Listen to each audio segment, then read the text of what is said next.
I'm John Batchelor. My colleague and co-host, Larry Kudlow of Kudlow Reports and Kudlow Radio. Rick Perry, speaking in Cedar Rapids. Within these last hours, if this guy prints more money between now and the election, I don't know what y'all would do to him in Iowa, but we would treat him pretty ugly down in Texas. That's the remark. We've spoken of this, and we will again. Right now, I'd like to turn to Mitt Romney. Larry, you've interviewed the governor from Massachusetts many times. How has he regarded Ben Bernanke's QE1, QE2, and teasing QE3? Does he have an opinion about this? Well, I don't know about teasing QE3, but I can report to you back in April when QE2 was in full swing and actually was winding down. When I interviewed Governor Romney, he supported Bernanke.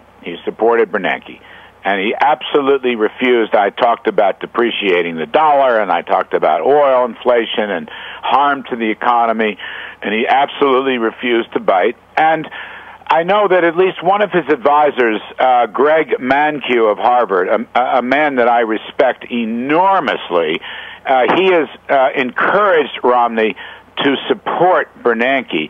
And I will just add to this, look, I'm an analytic guy, but politically, it is quite true that the Tea Party, perhaps becoming the base of the Republican Party, I don't know, but maybe, the Tea Party hates Bernanke. Whether this is right or wrong, John, the Tea Party believes Bernanke bailed out Wall Street.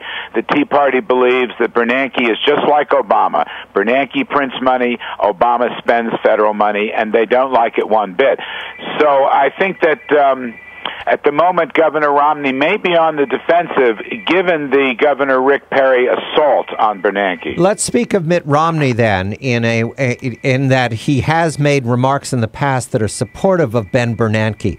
Is he ready to adjust that, Larry, in light of how Ben Bernanke has not enjoyed success? You know, where here we are in this limbo, and Perry comes on very strong, now scores well in the polls.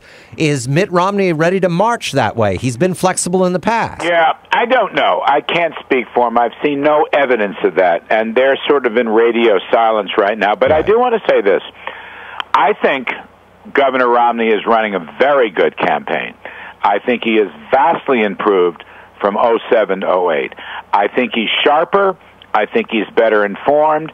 I think you saw that at the Iowa debate the other night. In other words, I know there's a great buzz against for the charismatic Rick Perry, and that's powerful stuff. He's like Reagan in some sense. But I think it's way too soon to count Mitt Romney out. I think Romney is running a fine campaign, and I also know that the Romney people are getting ready to unveil a rather detailed pro-growth tax reform plan. On WABC Radio on Saturday, I interviewed Glenn Hubbard, former Bush economist, dean of the Columbia Business School, and a Romney associate, and he wouldn't give me specifics, but he acknowledged that they're buttoning down the final details for a tax reform plan. So I just want to say that, you know, this race is still early, and I think Governor Romney is still absolutely in the thick of it. And a tax reform plan from the Romney campaign would be a sizable contribution to the conversation right now, because we're stuck in this world of sound bites and gotcha, and we're not talking policy here, and we need to. I think that's exactly right. I mean, the only good tax reform plan I've seen was from the now defunct Tim Pawlenty campaign. Right, which you spoke well of, and we spoke to Professor Taylor from Stanford about that 5% growth ambition. But the trouble is Governor Pawlenty couldn't sell it and didn't sell it. He never got into the level of details. And again, I want to emphasize this point.